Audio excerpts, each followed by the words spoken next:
start our new unit, and this is kind of all going to be new to you. So I think up to this point, and except for the complex numbers on the I's and things like that, we've kind of been reviewing and things that you've seen over and over again a little bit. Maybe not so much the calculator stuff, but a lot of it. But up to this point, I don't believe you guys have graphed anything or dealt with anything really higher than a power of 3. Would you agree with that? You really dealt mostly with quadratic equations, powers of 2 or degrees of 2. I keep saying this word degree. What does degree mean? If you look at this has a degree of 0, and this is an example, a degree of 1, and this is an example, and so forth and so on, what can you, kind of looking at the pattern here, what do you think the definition of degree is? What's the degree of a polynomial? Okay, it has something to do with x, I agree. How about the powers of x? Look at the powers that you see in the polynomial. What do you notice? Especially down here, the pattern becomes real clear. The highest.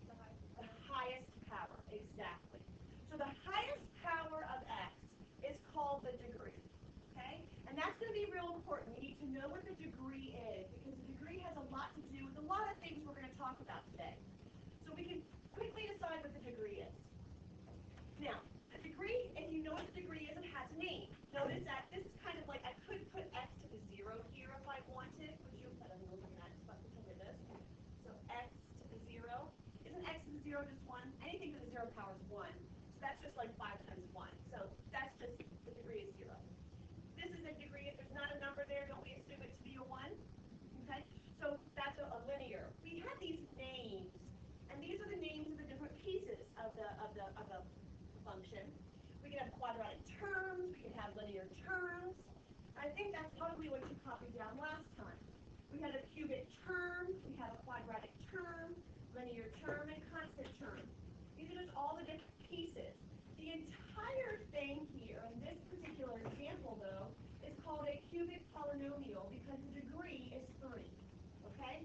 But each of the little terms have their own name, but the entire name itself is called a cubic polynomial.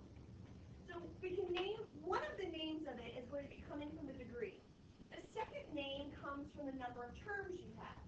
Oftentimes there are 1 or 2 terms. One term would be a monomial. So here we have, if you look at each of those cases, there's just one term. There's nothing added or subtracted. It's just that thing, 5x squared, or 2x, or 3. But as soon as we start adding pluses and minuses and subtracting and adding things like we are here, it increases the number of terms now. So if you look at this particular example, we have a binomial because how many terms are there? 2, the number of terms. Trinomial means there are 3 terms. You can see that how they're connected by pluses and minuses. Those are really the only common names. As soon as we get above 3, 4, 5, and 6 different terms, like we do here, we just call it a 4th term polynomial. There's no real name for it. So this particular example would be a quintic 4th term polynomial, and that's how you would actually name it, as long as that sounds. This would be a quartic binomial. So you're always going to choose one name from this list and one name from this list when you name a polynomial. Okay? Just pick one from each. So if we look down here towards the bottom, okay, we've gone ahead and I looked at example A. Now, why do you think that I rewrote it here? Why did I rewrite that? Because you want to do what? Say it loudly. You want to put them in order. You want from the highest power to the lowest power. Because we were looking for the highest power, because that's a degree, right?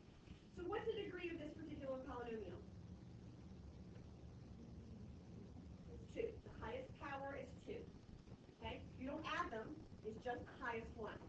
So if it has a power of 2, what's its name?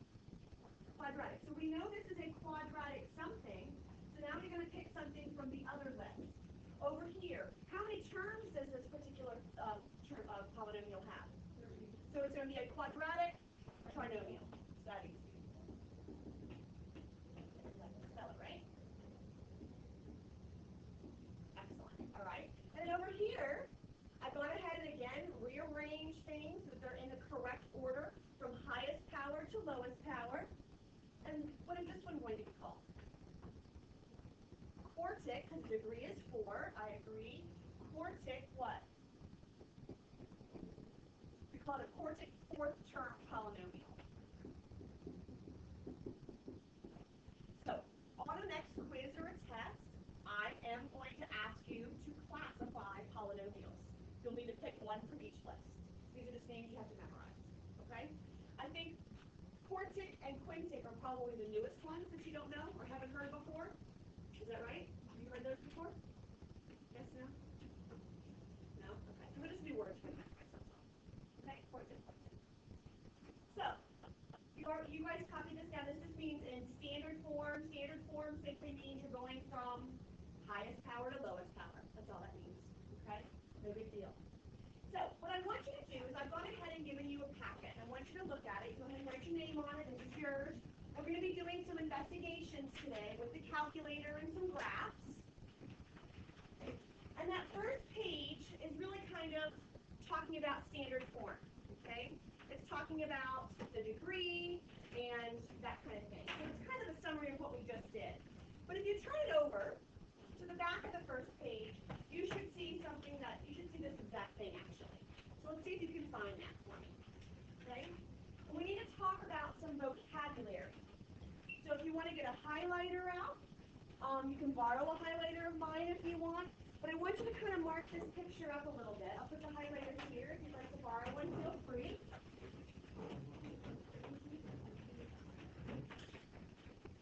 So we're going to use some different words than we have, and some of them will seem familiar as well. We already know what a zero or a root is, right? We did this with quadratics. We know what a zero or a root is. We're on the back of that page. There we go. Okay? What is a zero or a root? It's where it does what? Crosses the x-axis. So let's just highlight it, okay?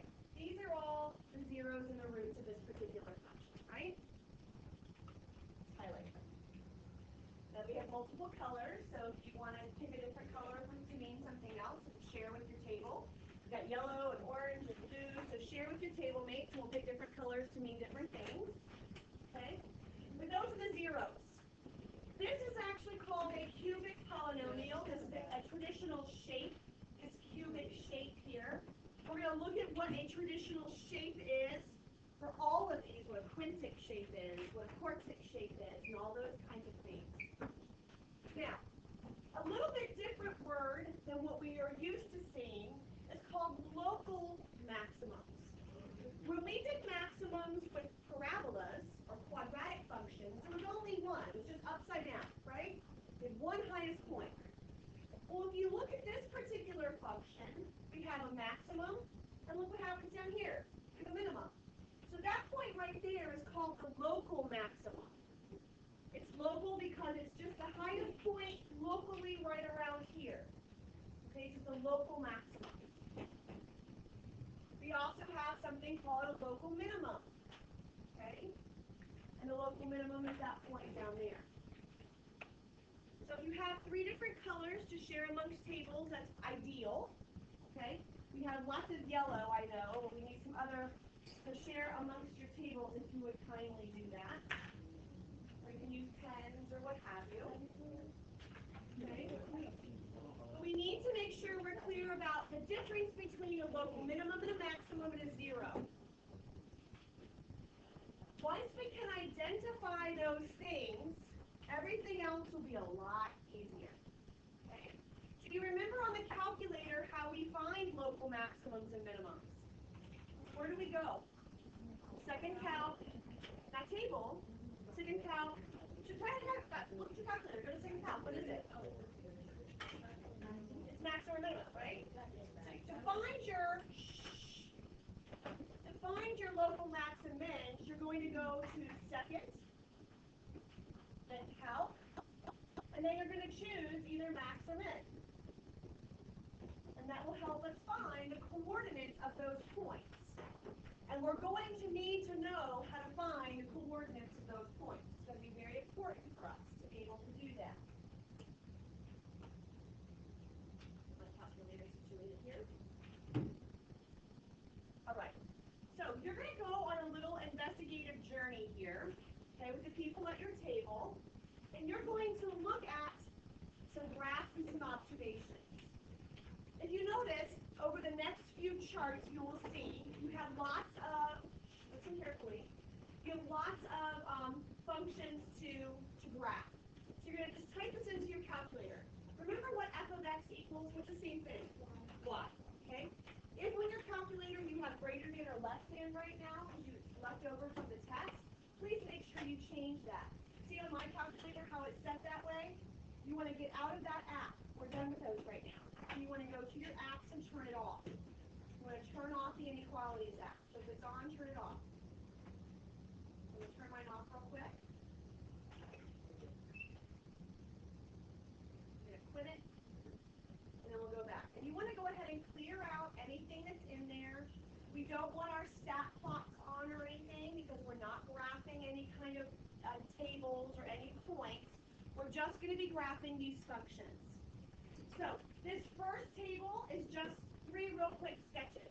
So to give you about 3 minutes, it doesn't take long. I want you to draw a sketch, tell me the number of zeros and the number of local extrema. Extrema is another word for max or min. Okay? Local max or local min. That's what extrema means. It means extreme values. Okay? So when I say extrema, I just mean max or min. Are there any? Okay, so quickly graph those for me. Give you about 3 minutes.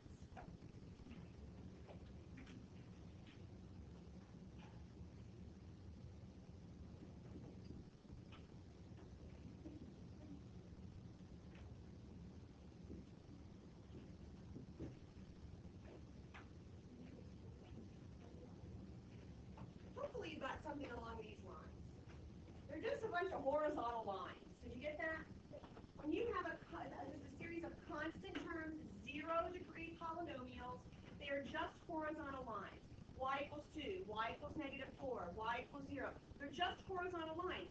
There are no extreme values. There are no maximums. There are no minimums. There are no what I call humps or bumps in the graph. Okay? So that's fine. Now, what about this one in terms of the number of zeros? How many times does this cross the x-axis? An infinite number of times, don't you agree? So I would just write infinite here. That's the only time, though. Everywhere else will never cross it. Would you agree? And it still has 0 local extrema. Okay. So we're going to kind of create a chart here. We're going to keep going. Now we're going to look at polynomials with a degree of 1, first-degree polynomials. So we have 3 different, is it 3 or 4? It is 3 different graphs. Again, I want you to do the same thing. However, I want you to add an extra column. From here on out, you're going to add a column right here, and you're going to title it end behavior. So I know there's not a whole lot of room, but do your best. And just if you need to make this like smaller, if that makes any sense, to have more room, that's fine. Okay, because you don't really need this huge big thing. Does that make sense? Okay. So go ahead, and this end behavior takes a little bit more room. So I would suggest just cutting this local extrema one like that. Okay? So go ahead and do your quick sketches. Look at the number of zeros, the number of local extrema, and remember what that means. That means like bumps and humps in the graph, any maximums or minimums. And then end behavior we'll talk about together, okay? So to sketch of these, we go ahead and we say 3x minus 1 starts at -1 and then goes up 1, 2, 3, right, 1. So it looks something along those lines, hopefully. Okay? The number of zeros, the number of places it crosses the x-axis is 1. How many local extrema do I have? 0. Okay? So we'll go on. We'll do the end behavior in a minute. When it's -2x minus 1, minus 1, we're going to go up 2, left 1 this time. We have this line. How many zeros do I have? 1. And how many extrema? 0. No bumps, no humps, no max, no mins. Or local max, local mins. All right. Y equals x. F of x equals x. It's just this guy right here. Again, how many zeros? Crosses 1 time, has no humps, no bumps. So what can you kind of assume here? First-degree polynomials, how many zeros are there going to be? 1. That's interesting. Let's see if that pattern will always be that way. First-degree polynomials. polynomials, number of zeros is 1. 0-degree polynomials, number of zeros is 0. That's interesting, isn't it? Let's see if that pattern continues, okay? All right, now, let's look at end behavior. The way that I write end behavior is interesting, okay? I'm going to start using easy words. I think I have to start the hard way. Let me start the hard way, and then we'll go back to the easy way, okay? And the reason I have to do it the hard way is because that's the way it's written on the SOL. The notation is awkward, all right? So just kind of watch me for a minute. Watch my pen. The end behavior means we're going to describe what happens as x goes to infinity and as y goes to infinity. Okay? Infinity means up and up and up, right? So as x goes to infinity, it means that I'm looking at it as x goes to the right as far as possible. What's happening to the end behavior? What is y doing? It's going up. It's increasing. It's going up to what? Infinity as well. So as x goes to infinity, y goes to infinity. I wrote that wrong. Sorry. Y goes to infinity. You need to write that down. Okay? As x goes to infinity, y goes to infinity. Basically, you're looking at the right. That just means the right is up.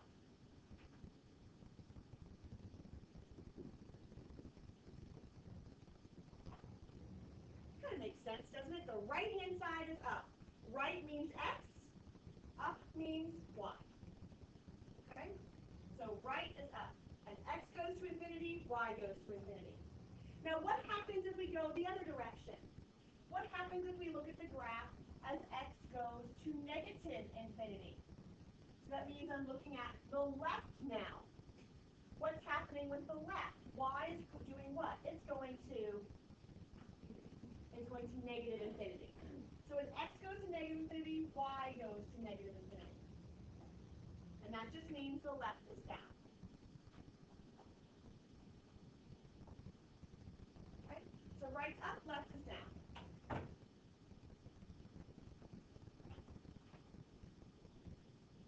Okay.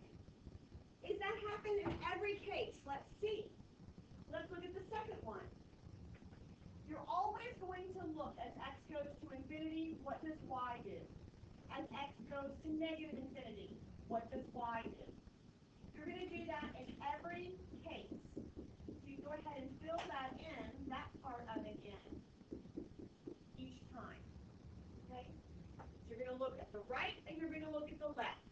As x goes to infinity, what does y do? And as x goes to negative infinity, what does y do? So that's the way you're going to describe your end behavior every time. Okay? So if you look at your second case, as x goes to the right, as x goes to positive infinity, as x goes to the right, what is y doing? Y is going down. How do I say that? Does down mean positive infinity or negative infinity? Negative infinity. Good. I always write it as two circles. I think you're supposed to write it as a sideways 8. I have a hard time drawing it, so that's just me. It should be like a sideways 8. Maybe like this. It's hard for me to draw it that way. I'm infinity challenged. All right? As x goes to negative infinity here, means we're going to the left now. What's happening to y? As we go to the left, y is going up. So how do I say up? Positive infinity. I can draw it right.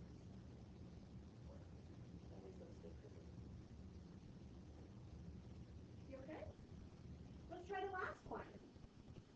Again, we're setting it up the same way every time. As x goes to positive infinity, which means to the right, what's happening with y? Well, to the right, y is doing what now? It's going up. How do I say up? Positive infinity. And as x goes to negative infinity, which means left, it goes to the left, y is going down. Okay, this would be negative infinity. So we maybe see a pattern with the degree and the number of zeros, but the end behavior, well, I got two looking at the first and the last one look exactly the same, the end behavior, right? But the middle one looks different. So is there anything in common between the first and the third one that's different about the middle one?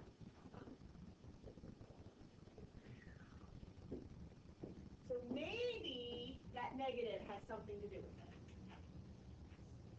Okay, but maybe. We don't know. We're going to see. All right. Let's try the second one now. Second degree polynomials. What are we going to be looking for? The number of zeros is what? 2, possibly. Okay, maybe. And then I want you to go ahead and graph each of these. They're all quadratic functions. And we'll go from there. So what do you think about our degree and our number of zeros, Smith? Does that pattern hold true for every one of these? What's the one it doesn't hold true for? The last one. Well, here's the deal. Remember how we talked about a parabola can have one root, two roots, or no real roots? And I said if it just kind of kisses the axis, which is what it does here, it goes, mwah, kisses it, right? We actually call that a double root. Okay? So when it does that, we actually say that it has two roots that are at the same place. It has 1 and 1. Okay? So it's called, it really has one number, it has 1 0, but we call it a double root. So it's kind of like 2. You'll see why we do that eventually, because it has to do with how we write the equation as a factor and it's to the power of 2. That'll come next week. Okay, so we're going to call it a double root. So maybe that degree and number of zeros thing kind of does happen. Maybe it does. We'll see. Let's go ahead and look at the number of extrema of each of these is 1. Let's see if we see a pattern between the degree and the number of local extrema. So local extrema was 1 each time, the degree was 2. Back here, first degree, the extrema was 0 each time. If we look here at the 0, it was 0. So, all right, so do we see a relationship between the number of zeros and the number of extrema? Well, maybe. It looks like there might be one. We don't know. We'll continue. And behavior. As x goes to the right, what is y doing? It's going up, isn't it? So it's going up, which means it's going to infinity. Okay? If we go to the left, what is y doing? It's also going up. So we kind of call this end behavior up. Okay? So as we go to the left, it's also going up. Okay? This one's a little easier to see in behavior. We have up, down, up. Would you agree with that? Okay? So we have, no matter if we're going to the right, we're going to be going up. I'm sorry, this is going down, isn't it? This one is down. So we have down, and we have up. Whether we're going to the right or the left. That middle one is always the one causing us some trouble. What's different about the middle one here? It's the same thing?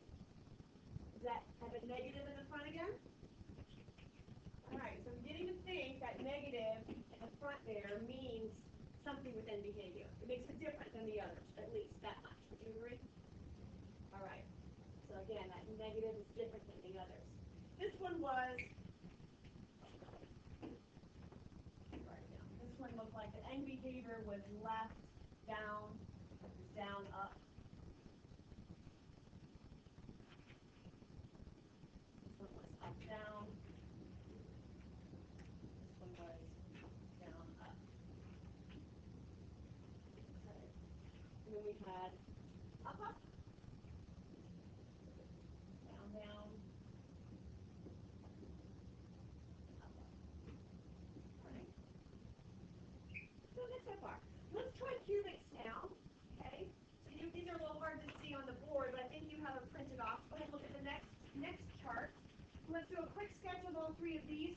There's 4 of these, aren't there? There's 4 of these. That's fine. Let's go ahead and do a quick sketch of all 4 of these. and see what we have with this situation, okay? Hopefully, these are the sketches that you guys got for all four of these graphs. And you notice that most cubic functions have two distinct maximums and minimums. Do you agree? One max, one min. Usually.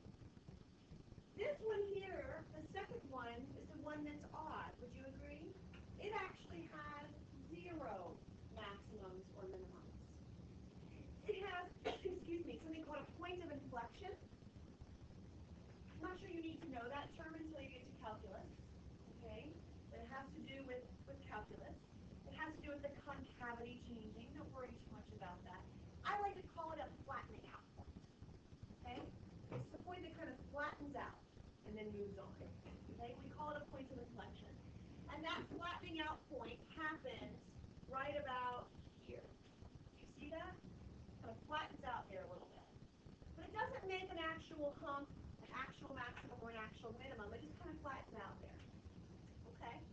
What do you notice about all four of these graphs, these equations, sorry, and what makes this equation different than the others? Why might it have a flattening out point where the others have distinct maximums and minimums? What's different about its equation? Well, it's a binomial, and what about this one? Only has what we call a cubic term and a constant term, doesn't it? Doesn't have any x squareds or any x's or anything else, does it? So when it has nothing else but a cubic and a constant, it's going to have a flattening out point like this. Okay? So that's what makes this different. Okay? Now, how about the number of zeros? Let's look at that pattern, see if that pattern's still holding true. How many zeros do we have here? We had 3. They cross with x-axis in 3 different places, here, here, and here. All right. How about this one? 1. All right. That's interesting. And then how about here? Well, it's actually 3. So let me show you what. It's one real root. I agree. One real one. Here's the real one. It's right here. I agree. One real root. But what did I tell you about a parabola that never crosses the x-axis? On your test that you guys took last class, if you had a parabola that never, this is one of the questions, by the way, that had complex solutions, and you had 3 choices of the graphs, this is the one that is going to have complex solutions. Or this is the one that's going to have complex solutions. Because it never crosses the x-axis, right? So if you think about this little local extrema right here, can you imagine there being some complex solutions with that? There is. There's one real root, and there are 2 complex roots. For a total of how many? 3. You'll always have 3. Some of them might not be real, though. Okay, but you will have 3. All right, how about this one down here? How many roots did I have? Well, I had this as 1. And then what's this one? That's that. Kissing the x-axis and coming right back up. So what kind of root do we call that? Double root. So it has 1 real root at 0, and it has a double root. So 1 real, well, a double root's real too, but so we had a total of 3. Or a total of 3. Okay? Do you notice a pattern between the number of zeros and the number of extrema every time? 3, 2, 1, 0, 3, 2, 3, 2. Notice a pattern? Let's go back to the other one here. We have 2, 1, 2, 1, 1. Oh, this is actually 2, right? It's a double root. 2, 1. You notice a pattern at all yet? Look here. 1, 0, 1, 0, 1, 0. There's a relationship. No one sees it yet? It's always 1 less. Yeah. The number of extrema is 1 less than the number of zeros in every case. Okay? You are on the ball today. You need like a Slurpee or something. All right, you have 2 more to go, I believe. 4th and 5th terms, right? 4th and 5th degrees? All right, so let's get these patterns. Let's get these graphs down. I think there's only 3 of these. Remember, these are called the quartic functions. looking at particular names. Quartic. Yes. Oh, I didn't do any behavior. Thank you. Yes, I need to do any behavior. You're exactly right. Let's go ahead and finish the end behavior. You're exactly right. Let me go ahead and set up each one. You know, we're going to the left and the right. What's happening in each of those cases.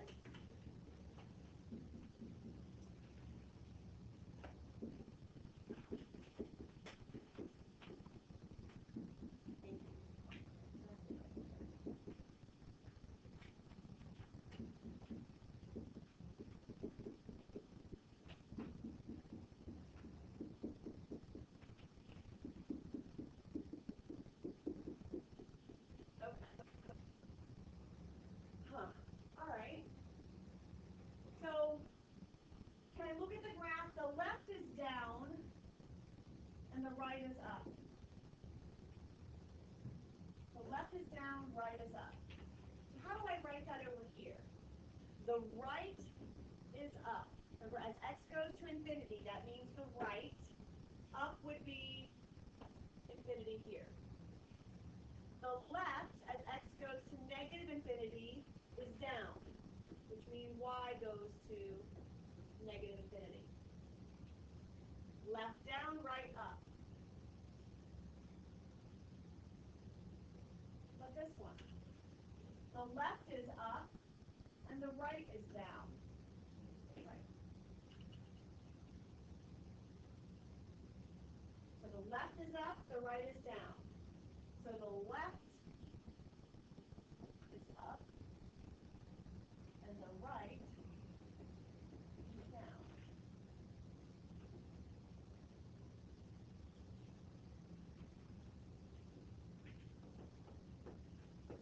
All right, how about the third one? This one also has left is up, right is down. Okay, so left is up, right.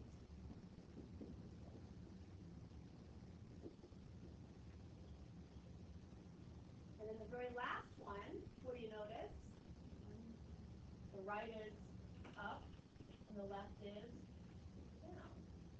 So left is down, and the right is up. Okay. Let's see if there's a pattern with that. So all the ones that look the same, that have down, up, and then we have up, down, up, down. So what do, let me highlight some things. Since the end behavior is the same on this one and this one, and the end behavior is the same on these two, anything about the equation that look familiar? Or look similar between why their end behaviors might look the same? The negative.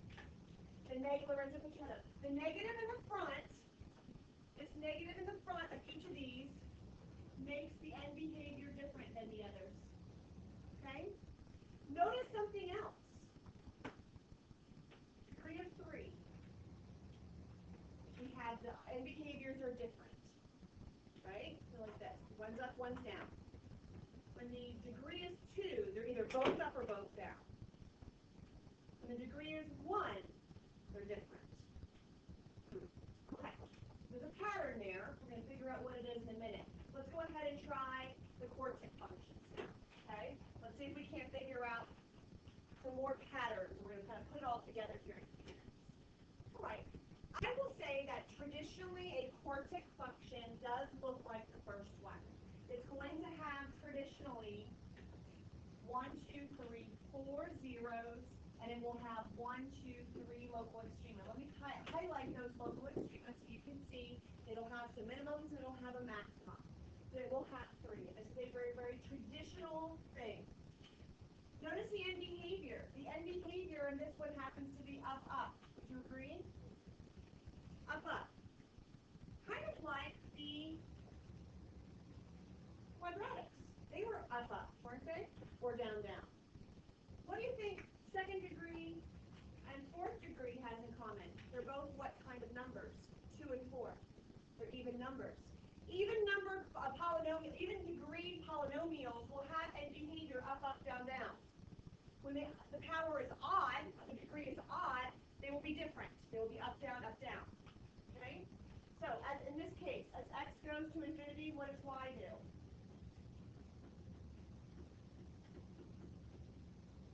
As x goes to infinity, as x goes to the right, y goes up, which means y goes to infinity. As x goes to negative infinity, as we go to the left, what does y do? It still goes up, so y goes to infinity.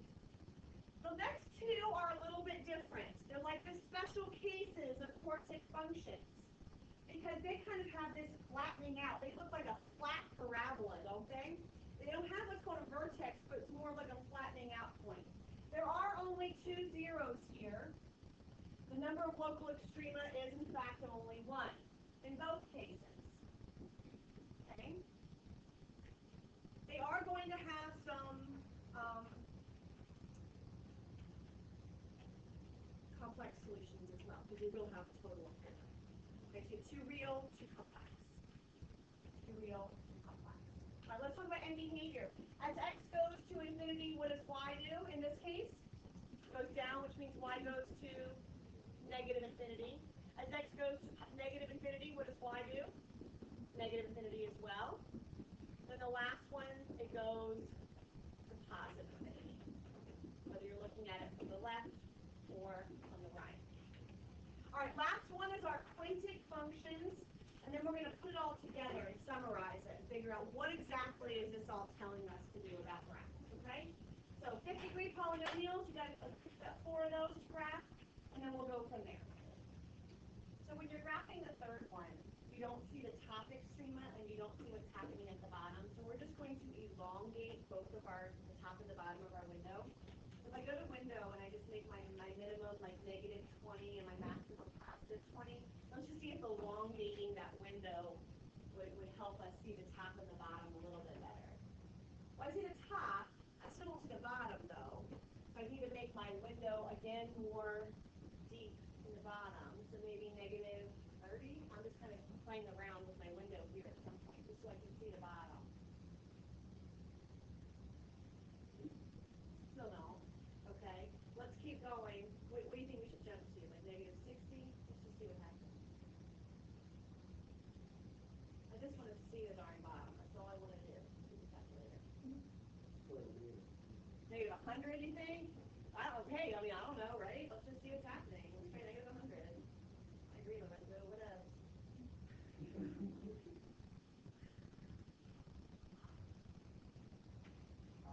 W? Okay. Let's go negative 150. This process is okay to do, is my point, okay? It is okay for you to... Oh, my God. We're getting closer. You think? I can kind of see it sort of maybe possibly imagining it down there. Let's try negative 200. And it's honestly okay to adjust your window. On a quiz or a test, I would not make this window that. You got a 300 thing. So we'll try negative 300, right? Jeez, always.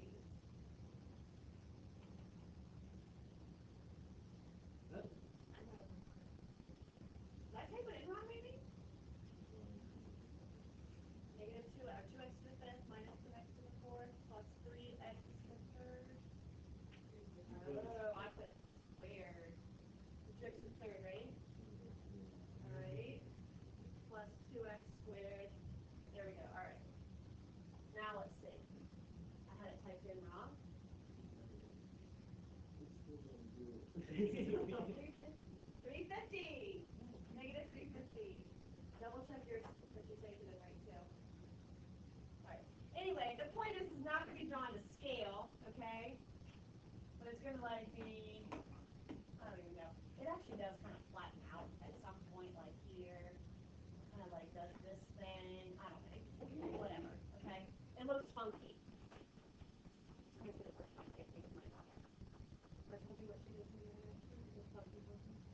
We were at my husband's funny. So x to the fifth. Notice there's nothing else with it. It's just x to the fifth. Okay. I'm gonna go back to a standard viewing window and let's see what that looks like. So that looks like that. where it's got a kind of an elongated flattening out point, as opposed to an x to the third, which wouldn't have quite as long of an elongation. All right, so how many zeros do we have?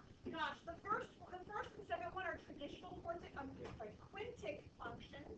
So we have 1, 2, 3. Oh gosh, let me get a smaller highlighter. So we have 1, 2, 3, 4, 5 zeros. How many local extrema do I have here? I have 1, 2, 3, 4. Okay, highlighters don't work there. So I have 4. Okay. Same thing here, 5 zeros for extrema.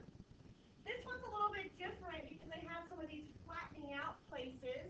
Okay, and these flattening out places, remember what I called those? They were called points of inflection. And there is one here too. It's hard to see really, but there's kind of one here, and there's definitely a big one here. So that's those flattening out places are going to affect the number of extrema.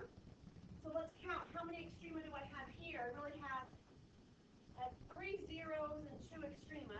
Two max, one max, one min. Would you agree? And this last one, I don't really have any. I have one zero. Notice it's always one less. Would you agree with that? Okay, good enough.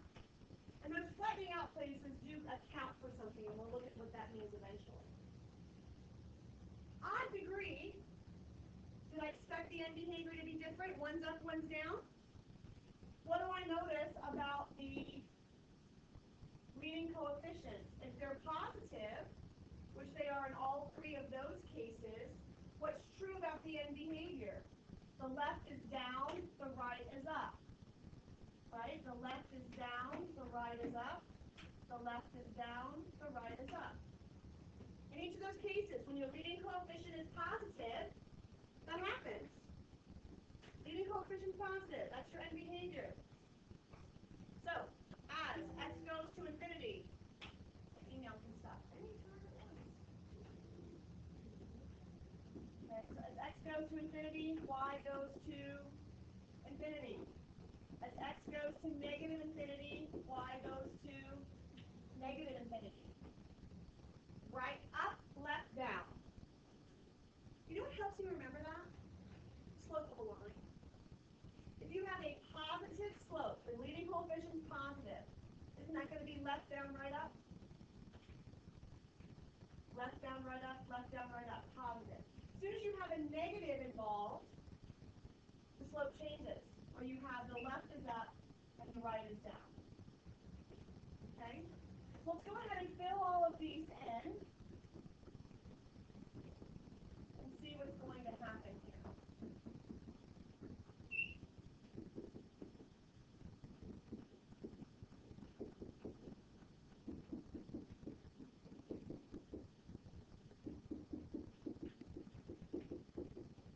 Okay. So, when your leading coefficient's negative, x goes to infinity, y goes to negative infinity. As x goes to negative infinity, y goes to positive. The left is up, the right is down. So let's go ahead and fill all of these in so we can have the correct notation.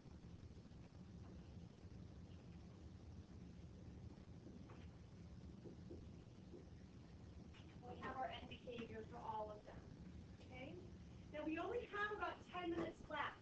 And the last page is kind of like a summary chart of all of it. So we kind of need to think about how we can put it all together. When we talk about how many extrema do I have? What's the degree? Are we talking about positive or negative leading coefficients? All of that kind of thing. So let's look at this last chart. Let's definitely talk about end behavior. I am going to talk about general form. That simply just means that your leading coefficient, did we call it AX? Did we treat A as your leading coefficient? So I'm going to try A as well. So this is going to be f of x equals a constant. This is going to be AX plus B. This is AX squared plus BX plus C. AX cubed plus BX squared plus CX plus D. I'm just going ahead and just writing A is always the highest power, or the coefficient of the term with the highest power. Don't worry honestly, folks, what I'm most concerned about is that you know that A is the leading coefficient, okay? Don't worry too much. I think I'm kind of filling up.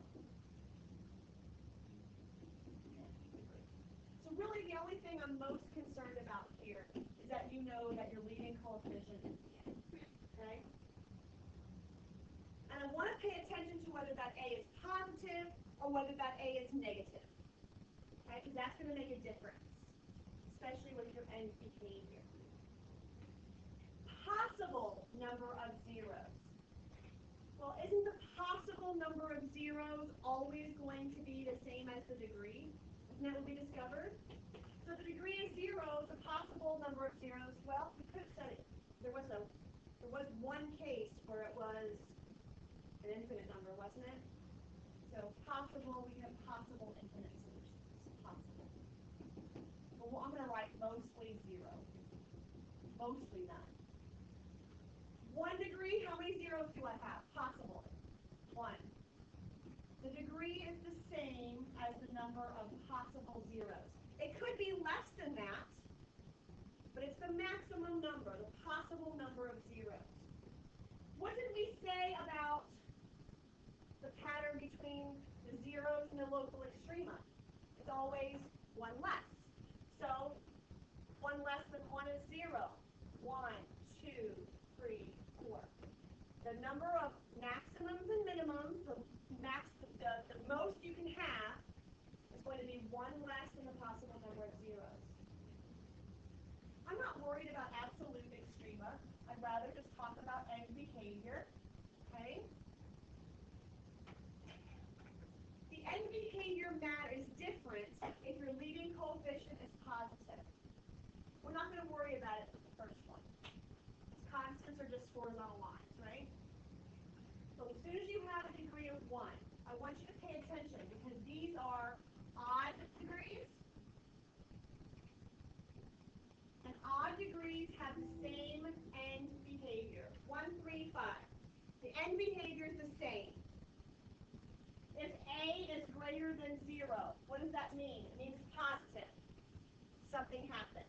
If A is less than 0, something different happens. So we need to kind of create a little chart in here that gives us both of those scenarios. Oh, it's in the wrong spot. Sorry, guys. Oh, no, I don't. Sorry.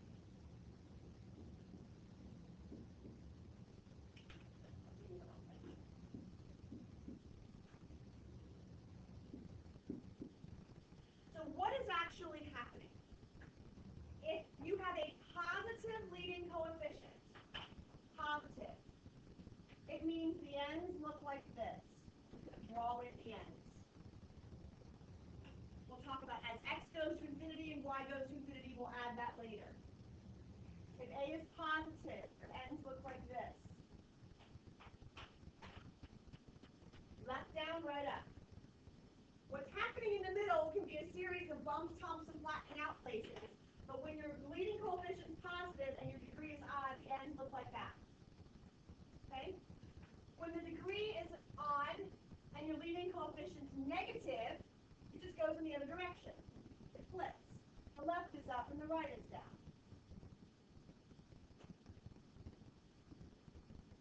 So we'll talk about what that means in terms of as x goes to infinity and y to infinity and all of that stuff.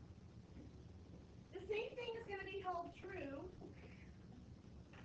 for here. You're going to have a leading coefficient that's positive and a leading coefficient that's negative.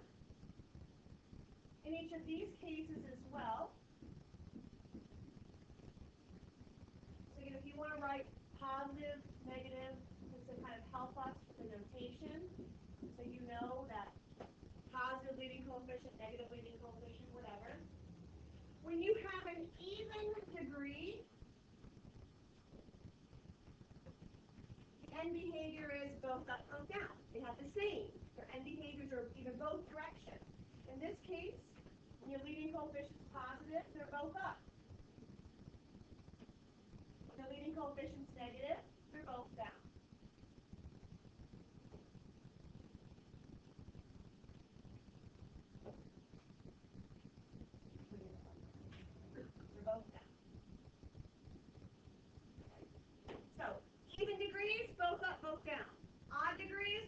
one down. You have to pay attention to which direction that goes in. Okay? So, you have homework out of your textbook tonight, and it has to deal with looking at an equation and telling me how many maximums or minimums, etc. So let me go ahead and tell you what your homework is. It's going to be page 285 and 286. And please pay attention because it's not a traditional assignment. I am assigning every other even. So 8 through 36, every other even. I don't want you to do all the evens. This is too much work. Okay? So like 8, skip 10, go to 12. Skip 14, go to 16. Does that make sense? Every other one. And then I also want you to do 3 problems. 47, 48, 49. 47, 48, 49. Okay? So that's your homework. If you would kindly put your calculators back for me.